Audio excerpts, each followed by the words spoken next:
오늘 하나님 말씀은 신약 성경 마태복음 제26장입니다. 마태복음 26장 36절부터 43절에 있는 말씀까지입니다. 말씀 봉독에 올립니다. 이에 예수께서 제자들과 함께 겟세마네라 하는 곳에 이르러 제자들에게 이르시되 내가 저기 가서 기도할 동안에 너희는 여기 앉아 있으라 하시고 베드로와 세베대의 두 아들을 데리고 가실새 고민하고 슬퍼하사 이에 말씀하시되 내 마음이 매우 고민하여 죽게 되었으니 너희는 여기 머물러 나와 함께 깨어 있으라 하시고 조금 나가사 얼굴을 땅에 대시고 엎드려 기도하여 이르시되 내 아버지여 만일 할만하시거든 이 잔을 내게서 지나가게 하옵소서. 그러나 나의 원대로 마시옵고 아버지의 원대로 하옵소서 하시고 제자들에게 오사 그 차는 것을 보시고 베드로에게 말씀하시되 너희가 나와 함께 1시간도 이렇게 깨어 있을 수 없더냐. 시험에 들지 않게 깨어 기도하라.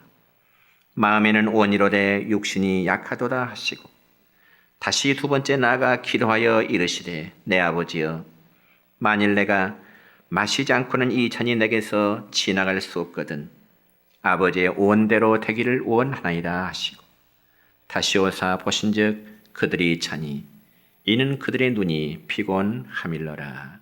아멘. 사랑과 축복의 메시지 나누겠습니다. 사랑하고 축복합니다. 네, 사랑하고 축복합니다. 감사합니다. 여러분 교회 절기를 보면은 보통 4월 달에 고난주간과 더불어 부활주일이 있습니다. 그렇지만 올해는 다음 주일이 종료주일이고요. 4월 첫 주일이 부활주일이 되게 됩니다. 그래서 우리는 오늘 주일과 다음 주일 주님의 고난에 대한 말씀을 드리고자 합니다.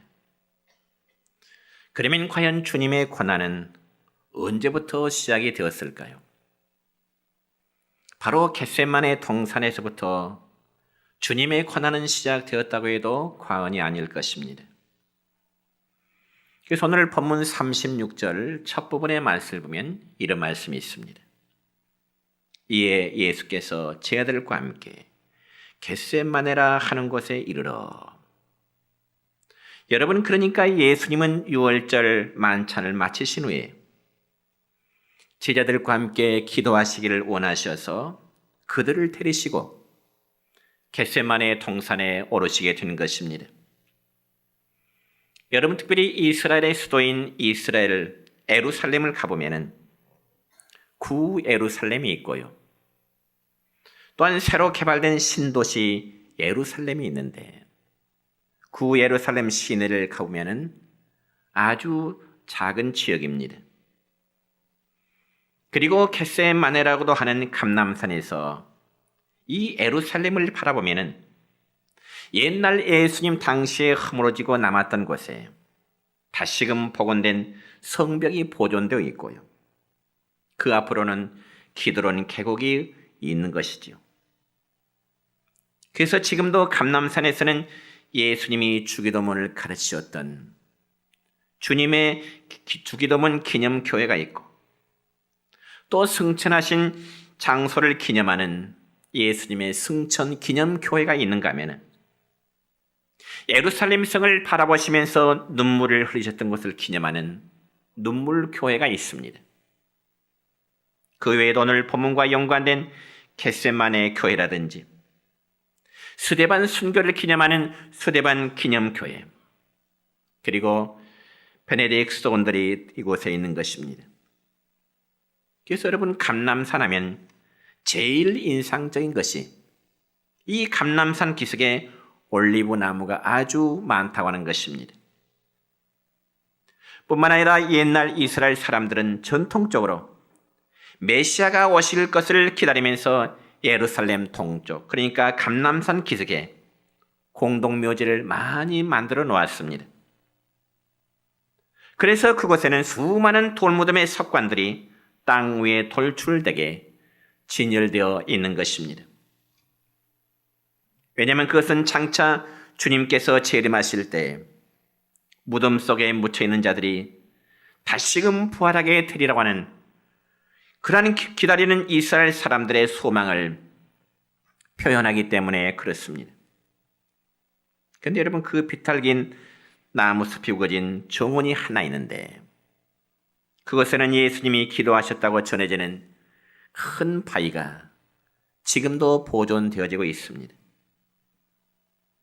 그러니까 예수님은 지금으로 말하자면 구 예루살렘 시가지에서 사랑하는 자들과 최후의 만찬을 드신 후에 자들을 데리고 기드론 계곡을 건너서 감람산 기슭에 있는 겟세마네로 오르시게 된 것입니다.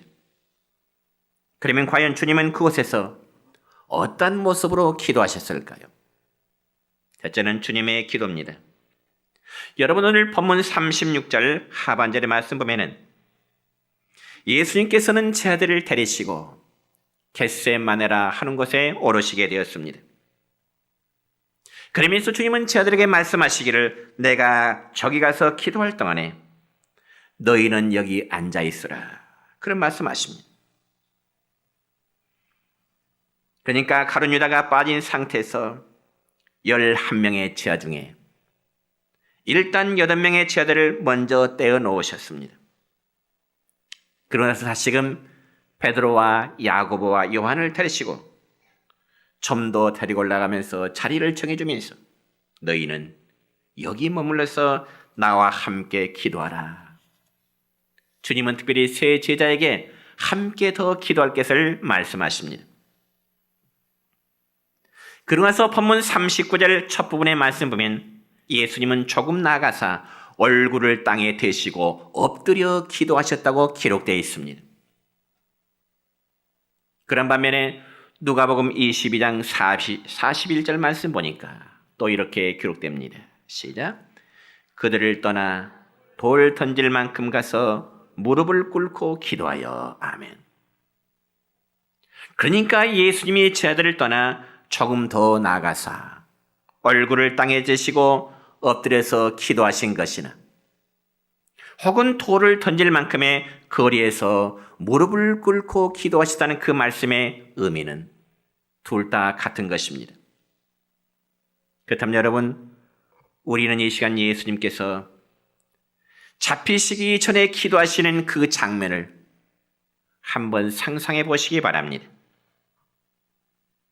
8명의 제자들은 일단 감람나무 아래에 앉아 있습니다. 물론 그곳에는 사랑하는 제자였던 가룟 유다는 없었습니다. 그리고 거기서 조금 더 나가 예수님은 홀로 기도의 장소를 정하십니다. 그런데 예수님은 평소에 제자들을 데리시고 이곳에 자주 오셔서 함께 기도하셨던 것입니다. 왜냐하면 누가복음 22장 39절의 말씀을 보면 이런 말씀이 기록됩니다. 시작. 예수께서 나가사 습관을 따라 감람산에 가심에 제자들도 따라 갔더니 아멘. 그러니까 예수님은 여러 차례 제자들을 데리시고 이 감람산 즉 겟세마네 위로 제자들을 데리고 가셔서 함께 기도의 시간을 가졌다는 의미인 것입니다. 그렇다면 여러분, 예수님이 무엇 때문에 이처럼 감람산에 올라가셨을까요? 우리가 생각하는 개념으로 운동 삼아 등산하시기에 예수님이 감람산에 오르셨을까요? 물론 아니죠. 그럼 무엇 때문일까요? 분명히 본문에 기록되어 있듯이 주님은 사랑하는 제자들과 함께 혹은 주님이 홀로 기도하시기 위해서 기도의 장소인 이 감람산 겟세마네를 오르시게 된 것입니다. 여러분, 특별히 겟세마네 동산에서 드리는 주님의 기도는 예수님 자신의 십자가의 죽음을 앞둔 정말 심각한 기도의 장소였습니다. 그리고 예수님의 그 기도는 하나님의 뜻을 이루어드리기 위한 그러한 기도였습니다. 그러나 예수님 역시 육신의 몸을 입으셨기에 어찌 십자가의 그 고통을 모르시겠습니까? 인간적으로 보자면 얼마든지 예수님도 십자가의 그 고통을 피하고 싶은 마음도 있으셨을 것입니다. 그래서 신약성경 누가복음 22장 42절의 말씀 보면 이런 말씀이 기록됩니다. 시작. 아버지여, 만일 아버지의 뜻이거든 이 잔을 내게서 옮기시옵소서. 그러나 내 원대로 마시옵고 아버지의 원대로 되기를 원하나이다. 아멘. 그러니까 예수님 자신도 역시 십자가의 고통을 피하고 싶지만은 그것이 하나님의 뜻이기 때문에 보내신 아버지의 뜻을 그대로 받아들이겠다는 것입니다. 그러자 누가복음 22장 43절로 43절까지의 말씀 보면 또 이런 말씀이 기록됩니다. 시작. 천사가 하늘로부터 예수께 나타나 힘을 더하더라. 예수께서 힘쓰고 예서 더욱 간절히 기도하시니 땀이 땅에 떨어지는 핏방울 같이 되더라. 아멘. 여러분, 예수님이 기도하시는 그 상황을 한번 상상해 보시기 바랍니다. 기도하시는 예수님의 얼굴에서는 땀이 흐르는데 그 땀이 마치 핏방울 같이 되었더라. 그런 말씀입니다. 여러분, 누구 때문에 예수님은 기도하셨을까요? 예수님은 누구 때문에 십자가 앞에서 땀이 핏방울처럼 쏟아지는 그러한 기도를 하셨을까요? 바로 저와 여러분을 대신한 그러한 기도의 땀방울이었습니다.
여러분, 지금도 저 이스라엘의 성지 순례를 하는 가운데 그 감람산에 올라가다 보면은 예수님께서 기도하셨다고 하는 그 안내 표지판이 있습니다.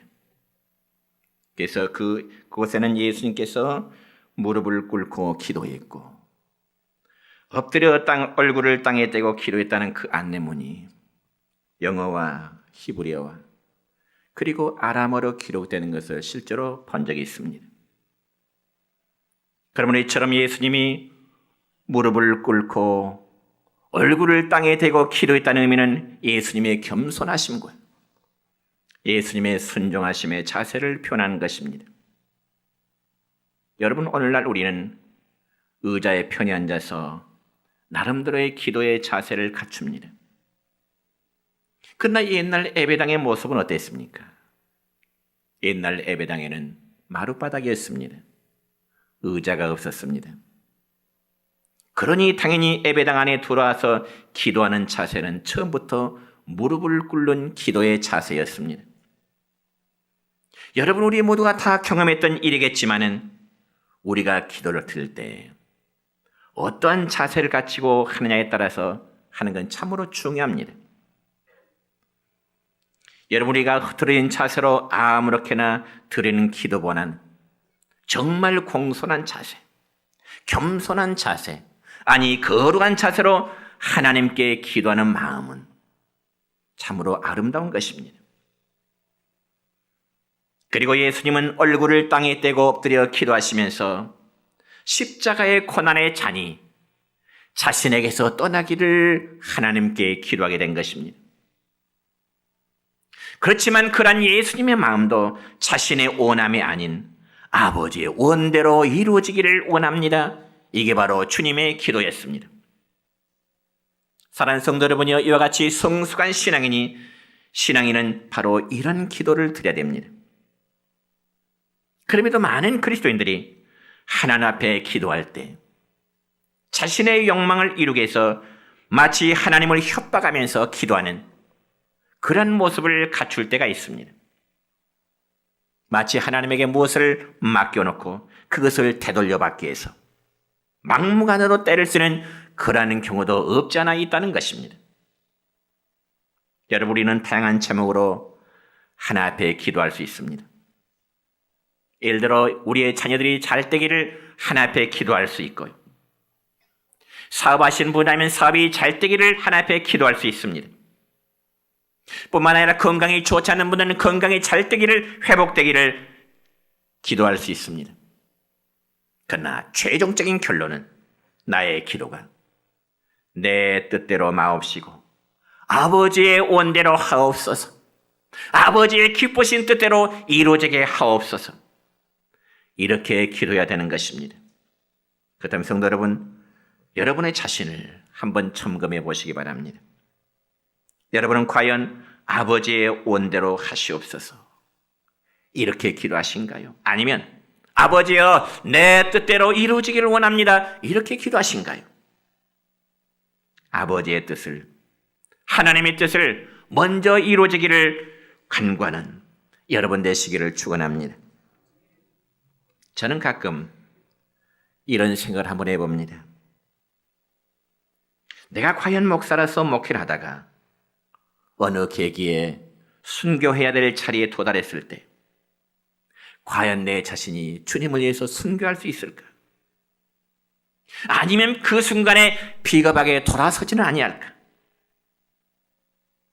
정말 이런 순간 생각들을 종종 해봅니다. 왜냐하면 신앙의 선배들의 글이나 혹은 말씀을 통해서 보면 호언장담했던 사람들이 배신하는 경우들이 있었기 때문에 그렇습니다. 특별히 일제 강점기 시대의 신사참배의 문제로 인해서 많은 목사님들이 그 신사 앞에 참배하면서 하나님을 등졌던 그런 부끄러운 역사가 있었습니다. 그런 과거의 아픈 역사를 보면서 과연 나는 그런 시련 앞에서 하나님의 뜻대로 이루어지기를 원합니다, 그렇게 고백할 수 있을까? 어쩌면 하나님 앞에 고민을 가져옵니다. 사랑하는 성도 여러분이요, 우리는 내가 원하는 바를 이루기 위해서 하나님을 설득하는 그런 기도를 드리면 안 됩니다. 물론 우리 모두가 인생을 살아가다 보면 누구나 다 욕망이 있고 그리고 나름대로의 소원이 있습니다. 그럼에도 우리의 기도는 그저 하나님의 선하신 뜻이 이루어지기를 원합니다. 이런 기도의 모습이 여러분의 있기를 축원합니다. 두 번째로 제자들에 대한 주님의 기도 요청입니다. 여러분, 예수님은 제자들을 데리고 감람산에 오르셔서 두 그룹으로 나누어 놓으셨습니다. 그리고 그들에게 이런 말씀하시지요. 오늘 본문 38절의 말씀입니다. 시작. 이에 말씀하시되 내 마음이 매우 고민하여 죽게 되었으니 너희는 여기 머물러 나와 함께 깨어 있으라. 아멘. 그러니까 예수님은 십자가의 죽음을 앞두시고 마음이 매우 고민하여 내가 죽게 되었노라. 그런 말씀하십니다. 흔히 우리도 어떤 큰일을 앞에 두고 고민됨이 많습니다.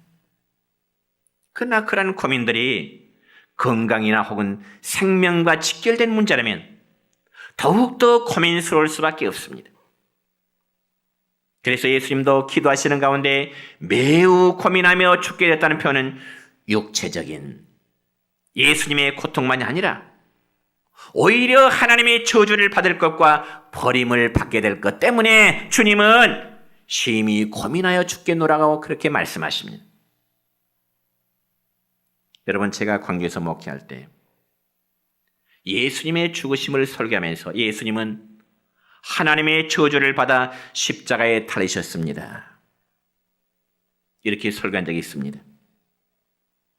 그자 점심 식사 후에 전도사님이 저에게 가만히 와서 이 일을 제기하는 겁니다. 목사님, 예수님이 하나님의 저주를 받아 십자가에 달리시다는 표현이 좀 그렇지 않을까요? 전도사님은 제게 그렇게 일을 제기해요. 그래서 제가 전사에 반문했습니다. 전사님, 성경을 믿으신가요? 너무나 당연한 질문 아닙니까? 일반 평신도도 아니고 목사인 제가 함께 사역하는 전도사님에게 전도사님, 성경 말씀을 믿으십니까? 당연히 예라고 답변하겠죠. 그래서 제가 전도사님, 그러면 신약 성경 갈라디아서 3장 13절을 펴서 한번 읽어보세요. 여러분, 그것에는 무슨 말씀이 기록된 거 아니? 예수님께서 우리를 위하여 저주를 받은 바 되셨다고 기록되어 있습니다. 갈라디아서 3장 13절 말씀입니다. 시작. 그리스도께서 우리를 위하여 저주를 받은 바 되사 율법의 저주에서 우리를 속량하셨으니 기록된 바 나무에 달린 자마다 저주 아래 있는 자라 하였음이라. 아멘. 그러니까 예수님이 저주를 당하심은 사실이지만은 그 저주 당하심이 당신의 죄 때문이 아니라 우리 모두 죄 때문에 대신 하나님부터 저주를 대신 당해 주신 것입니다. 우리가 하나님의 지은 죄 때문에 마땅히 하나님의 저주를 받아야 되지만은 그 저주를 주님이 대신 담당해 주신 것입니다. 여러분, 믿으십니까? 그리고 또한 예수님은 하나님의 버림을 받았다고 말씀하십니다. 이는 십자가 위에서 부르짖는 예수님의 절규의 음성에서도 드러납니다. 마태복음 21장 46절의 말씀 보면 이렇습니다. 시작. 엘리 엘리 라마 사박다니 하시니 이는 곧 나의 하나님 어찌하여 나를 버리셨나이까 하는 뜻이라. 주님은 십자가 위에서 엘리 엘리 라마 사박다니, 아버지여 어찌하여 나를 버리십니까? 그러므로 예수님은 하나님의 저주와 버리심을 앞두고 매우 고민하면서 기도하시는 가운데 제자들에게 너희는 시험에 들지 말고 나와 함께 기도하자. 주님은 십자가의 사건 앞에서 제자들에게 나와 함께 기도하자. 어쩌면 나를 위해서 기도해다오. 주님의 그러한 부탁입니다. 그러나서 주님은 땀방울이 핏방울이 되기까지 기도하신 후에 제자들이 있는 곳에 가보셨습니다. 그러면 제자들이 예수님과 함께 기도하고 있었을까요? 아니요. 기도는커녕 성경에 보니까 깊이 그들은 졸고 있었습니다. 잠들어 있었다 그 말입니다. 참으로 주님은 세상의 죄를 짊어지고 고민하고 걱정하면서 밤을 새워 주님은 감람산 이제 밑에서 기도하고 계시는데 저들은 그 주님의 마음을 헤아리지 못하고요.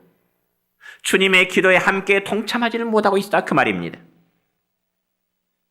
그래서 오늘 본문 40절의 말씀 보면 이렇게 기록됩니다. 시작. 제 아들에게 오사 그 자는 것을 보시고 베드로에게 말씀하시되 너희가 나와 함께 한 시간도 이렇게 깨어있을 수 없더냐. 여러분, 주님의 그 심정을 이해하시겠습니까? 나를 위해서 기도해다오. 주님은 십자가의 사건 죽음을 앞두시고 제자들에게 나를 위해서 기도해다오 부탁하건만 제자들은 주님의 그 마음을 헤아리지 못하고 깊이 잠들어 있었다 그 말입니다. 같이 기도하자는데 기도하지 못하고 졸고만 있는 제자들의 모습을 보신 주님의 심정이 어떨까요? 한마디로 실망하실 수밖에 없었을 것입니다. 그들 중에 얼마 전까지만 해도 제자들은 주님 앞에 이렇게 말합니다. 주님이 죽을지언정 우린 절대로 주님 부인하지 않겠습니다. 절대로 주님 떠나지 않겠습니다. 살고 죽음의 문제를 선생님과 함께 하겠습니다. 혼창담했던 그들입니다. 그러나 그들은 깨어있어야 될 시간에 잠만 자고 있었던 것이에요. 성도 여러분, 오늘날 교회도 그런 교회가 많습니다. 목회자가 교회의 크고 작은 문제들을 가지고 기도할 때 성도들은 어때야 될까요? 교회 문제는 목회자 혼자만의 문제일까요? 그리고 교회를 향한 기도는 목회자만이 해야 될까요? 저는 주님의 심정처럼 우리 성도들이 우리 내정교회 공동체를 위해서 함께 기도해 주기를 원하고 있습니다. 여러분에게 묻고 싶습니다. 여러분은 한 주간 동안 솔직히 교회 공동체를 위해서 우리 내정교회 공동체를 위해서 몇 분 정도의 기도를 하신다고 생각하십니까? 그리고 목사인 저를 위해서는 얼마나 여러분이 기도하고 계신가요? 저는 매일 아침 여러분을 위해서 짧은 시간이지만 개인별 축복 기도를 하고 있습니다. 물론 제가 여러분을 위해서 기도할 때 여러분은 잠자리에 곤히 잠들어 있었을 것입니다. 그러나 비록 여러분이 새벽 기도를 하지 못했다면 낮이라도 잠시 교회를 위해서 기도해 주세요. 여러분의 영적 지도하고 있는 목사를 위해서 기도해 주세요. 함께 기도하십시다. 여러분, 예수님은 제 아들과 같이 기도하기를 원했습니다. 그런데 제 아들은 예수님의 마음을 헤아리지 못한 거예요. 저 역시 우리 성도들과 함께 기도하기를 원합니다. 물론 장소가 어느 곳이든지 상관이 없습니다. 아니, 어느 때라도 상관이 없습니다. 기도는 특별한 장소만, 특별한 시간에 할 필요는 없는 것입니다.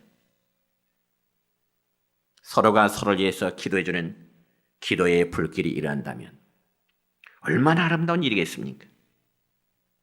나만을 위한 기도가 아니라 이웃을 위하고 그리고 교회를 위하고 세상을 향한 우리의 기도가 되어야 됩니다. 그리고 쟤들처럼 기도해야 할 때 기도하지 못하고 잠들어 있는 자가 아니라 기도해야 할 때 진정으로 함께 기도할 수 있는 우리 모두가 될 수 있기를 축원합니다. 그래서 예수님은 기도하지 못하고 졸고 있는 쟤들 향하여 다가서 주님은 이렇게 말씀하십니다. 본문 41절의 말씀입니다. 시작. 시험에 들지 않게 깨어 기도하라.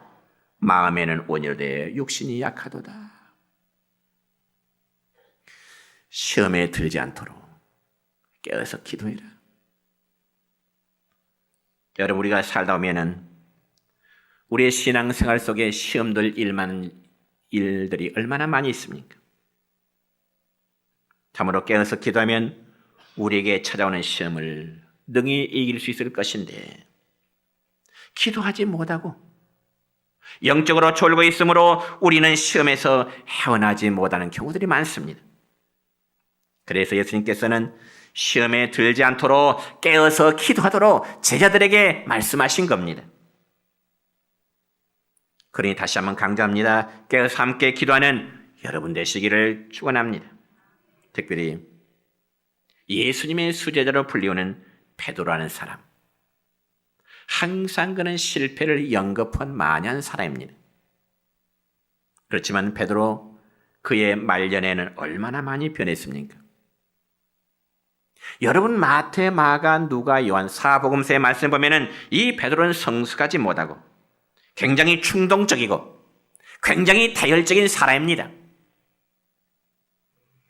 그러나 베드로 전후서의 말씀을 보면 베드로는 참 고상하고 세련된 믿음의 모습으로 바뀌어지게 된 것이지요. 그러므로 신앙의 연륜이 돼갈수록 우리 성도의 삶은 날마다 새롭게 변해야 될 것입니다. 이제 말씀했습니다. 노년의 베드로가 편지를 쓰면서 이런 내용의 말씀을 기록합니다. 베드로전서 4장 7절의 말씀입니다. 시작. 만물의 마지막이 가까이 왔으니 그러므로 너희는 정신을 차리고 근신하여 기도하라. 베드로 자신이 기도하지 않으면서 자기의 편지를 받는 사람들에게 기도하라 그랬겠어요? 아니에요. 베드로 사도는 과거에 젊었을 때 많은 실수, 다혈질 그런 사람이었지만 신앙의 연륜이 돼갈수록 그는 전혀 다른 사람을 바뀌어지게 된 것입니다. 우리가 이 시대에 정신을 차리고 기도하는 성도 되시기 바랍니다. 그리고 특별히 이번 주가 아니고 다음 주부터 시작되는 우리가 고난주간을 생각하면서 나를 위해서, 여러분을 위해서 십자가의 죽음을 앞두고 기도하셨던 주님의 기도에 동참하시는 우리 모두가 되시기를 주님의 이름으로 축원합니다.